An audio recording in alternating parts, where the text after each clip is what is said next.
Salut à tous, bienvenue sur Alençong, l'onde étudiante pour la deuxième émission Parle de ton projet. Je suis Justine, étudiante en carrière sociale option gestion urbaine à l'IUT d'Alençon et aujourd'hui, j'animerai cette émission en collaboration avec mon acolyte Romane. Ça va Romane ? Salut Justine, donc salut tout le monde. Donc moi aussi je suis en carrière sociale option gestion urbaine et j'animerai l'émission donc avec Justine aujourd'hui. Donc nous avons aussi, nous recevons au studio Laurane et Floriane pour venir nous parler de leur projet du 4L Trophy. Donc salut les filles. Salut. Bonjour. Alors, dites-nous, avant de présenter le projet, on voudrait vous connaître un peu mieux. Alors décrivez-nous un peu qui vous êtes, d'où vous venez, très brièvement. Alors du coup, vu que 2 étudiantes en DUT carrière sociale gestion urbaine, ça faisait pas assez, voilà une 3e et une 4e avec moi et Laurane. On est toutes les 2 originaires de Bretagne. Ok, super. Donc ça fait une bonne équipe de gestion urbaine aujourd'hui dans le studio. C'est ça. Et donc vous venez nous parler d'un projet que vous comptez réaliser dès la semaine prochaine, c'est ça ? Oui, exactement, c'est le 4L Trophy. Ah mais oui, mais le 4L Trophy, il me semble que j'ai lu que c'était la 40e édition. Ah non, t'as du mal lire, c'est la 20e édition. Bon, ok, divisé par 2. Je me disais, ça faisait un moment... c'est ça. Ça a l'air de durer. Donc, un petit mot sur l'historique de cet événement. Alors, 20e édition qui voit chaque année se réunir plus de 3000 étudiants. Donc, c'est un raid humanitaire en 4L. On va parcourir le Maroc à bord de notre célèbre 4L et parcourir plus de 6000 kilomètres. Et donc l'objectif principal, c'est de subvenir aux besoins des enfants marocains sur place en leur apportant des fournitures et en allant à la rencontre des populations locales. Ouais, c'est énorme. Ouais, c'est génial tout ça. Et la course du 4L Trophy et la 4L, où est-ce que vous la trouvez ? On l'a retrouvée vers chez nous en Bretagne. Il y a un ancien équipage féminin aussi comme nous. Donc elle a déjà fait 2 4L Trophy. Donc là, avec le nôtre, ce sera son 3e. Elle n'a pas beaucoup de kilomètres, 170 000, mais ça, je sais pas trop si c'est important. 130 000. Elle est rouge. Ouais, c'est important la couleur. Voilà. L'effigie de tous nos sponsors qui nous ont accompagnés durant toute l'aventure, du coup. Et donc, elle a pas mal de sponsors à Une quarantaine. Mais on vous avait croisé au forum Toc Toc Toc de cette année avec la 4L, etc. Je me souviens, on s'était pris en photo avec, etc. Donc on voit bien tous les sponsors, c'est vraiment cool. Mais du coup, c'est un projet que vous préparez depuis un moment. Mais d'où vous est venue cette origine de projet ? Comment vous vous êtes lancé là-dedans, en fait ? Alors ouais, on est dessus depuis mars. Moi, ça faisait des années que j'avais vu ce projet à la télé et l'humanitaire, ça a toujours été mon truc. Donc je me suis dit, c'est maintenant ou jamais parce qu'il faut être étudiant et parce que l'année prochaine, je sais pas si je continue les études ou pas.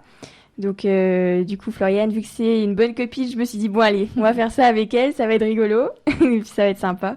Donc je lui ai proposé, puis elle a dit oui et nous voilà. Oui, du coup, c'est vrai que Laurane m'a vachement tentée. Et moi, je connaissais presque pas le projet 4L Trophy. C'est vrai que j'en avais un petit peu entendu parler. Mais le faire, pour moi, c'était énorme. Donc, j'ai saisi l'occasion et c'est parti. Ok, du coup, l'itinéraire, en fait, qu'est-ce que c'est ? Alors, du coup, on part de Biarritz, en bas de la France. On traverse l'Espagne.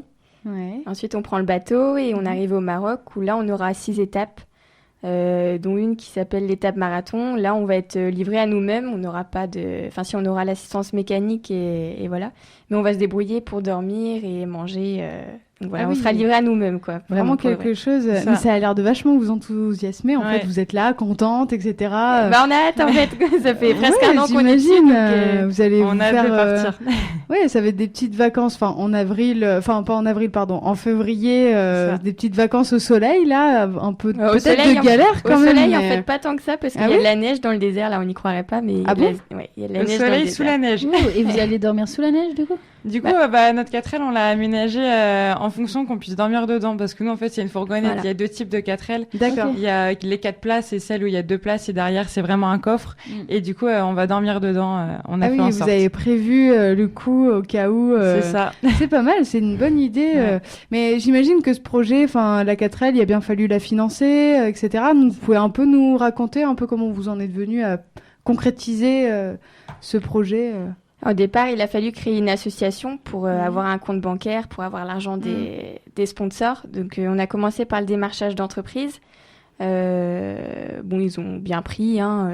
Après, on a fait des ventes de stylos à l'effigie du 4L Trophy. On a aussi eu une boulangerie du côté de chez Floriane à Guingamp qui nous a fourni des brioches et tout ça qu'on a revendu sur des marchés. On a aussi fait une récolte de journaux où l'IUT est partenaire justement, où ils nous donnent leurs journaux. L'idée, c'est qu'on donne les journaux à une entreprise donc partenaire et à la tonne, ils nous donnent 100 €. Donc là, actuellement, on est à plus de 7 tonnes, donc plus de 700 €, donc c'est énorme en fait. Mais c'est vrai qu'on n'aurait pas pensé que ça aurait aussi bien marché au début parce qu'on se dit 1 tonne, c'est énorme, on va jamais y arriver. Et au final, ça a plus que dépassé nos espérances, donc ouais, c'est super. C'est super. Et du coup, j'imagine que pour les fournitures aussi, parce que vous allez aller à la rencontre de villages qui ont besoin de certaines fournitures, etc. Comment vous les avez eues, ces fournitures? Est-ce que vous les avez? Ou alors est-ce qu'il faut que vous les achetiez avec justement les opérations de collecte participative comme les journaux, etc. Enfin, l'échange. Est-ce que les fournitures sont payées ou... Du coup, on a réussi à avoir pas mal de sponsors, souvent de fois qui nous ont aussi aidés financièrement, qui avaient des fournitures à nous donner souvent de fois.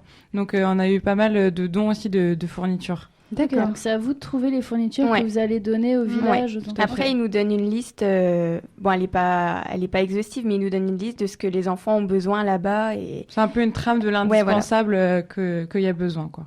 Ok, et il reste de la place dans le coffre, du coup, avec tout pour que vous dormiez avec Mais du coup, on a fait en sorte de dormir en hauteur. Donc, en dessous, on a des caisses qui sont remplies de fournitures et de nos affaires personnelles. Ok, vous avez dû bien la retaper, comme ça a dû vous prendre un petit peu de temps, hein. Surtout nos pères, en fait. On a compté sur nos parents pour ça. Vrai. Et puis en soi, la 4L était quand même déjà prête, puisque là, ça va être son 3e 4L Trophy. Ouais. Donc, au niveau de la mécanique, elle était quand même assez... Elle était saine, ouais. Ouais, c'est super ça du coup, mais je crois avoir vu les photos sur votre Facebook parce qu'on peut vous suivre. Exactement. Parce que d'ailleurs, rappelez-nous les dates de l'événement parce que là, vous allez partir là dans pas très longtemps. On part mardi prochain. Waouh. On part le 14 de Bretagne, avec d'autres équipages et on descend jusqu'à Biarritz. Ah oui. Et on partira tous le 16. Ok. Ah oui. Et vous revenez quand Début mars. On espère profiter un petit peu du Maroc avant de revenir en cours. Oui, carrément. C'est plutôt comment dire, pas encourageant, mais c'est super. Mais du coup, on va pouvoir vous suivre ou pas via votre page, etc. Donc, est-ce que vous pouvez nous dire... Sur notre page Facebook, donc c'est équipage 837 et ça s'appelle Braisel comme Braise 'L. Et également sur le site officiel du 4L Trophy, en renseignant également notre numéro d'équipage, donc le 837, où on peut suivre la course en direct, savoir où on est à peu près. Donc voilà. Ok, super. Et du coup, on vous invite tous à suivre les filles dans leur folle aventure à travers le désert. Et donc, nous, on vous remercie de votre visite et on vous souhaite tout le meilleur. Et donc, on va se quitter avec un des morceaux que vous avez choisi. Donc, c'est quel morceau? Apparemment, c'est par rapport à la 4L Trophy. Ouais, c'est un peu notre hymne, on va dire. The Avener, We Go Home. Ok, super. Et donc, tous les auditeurs, si vous avez envie de parler de votre projet, n'hésitez pas à nous contacter sur l'adresse mail alensongwebradio, en minuscule tout attaché, @gmail.com ou sur la page Facebook, vous tapez Alensong. Et voilà. Donc, l'émission Parle de ton projet touche à sa fin. Donc, c'était Floriane et Laurane pour le projet du 4L Trophy. À bientôt dans le studio de l'Onde étudiante du campus de Damigny et on vous laisse avec The Avener. Salut. Salut.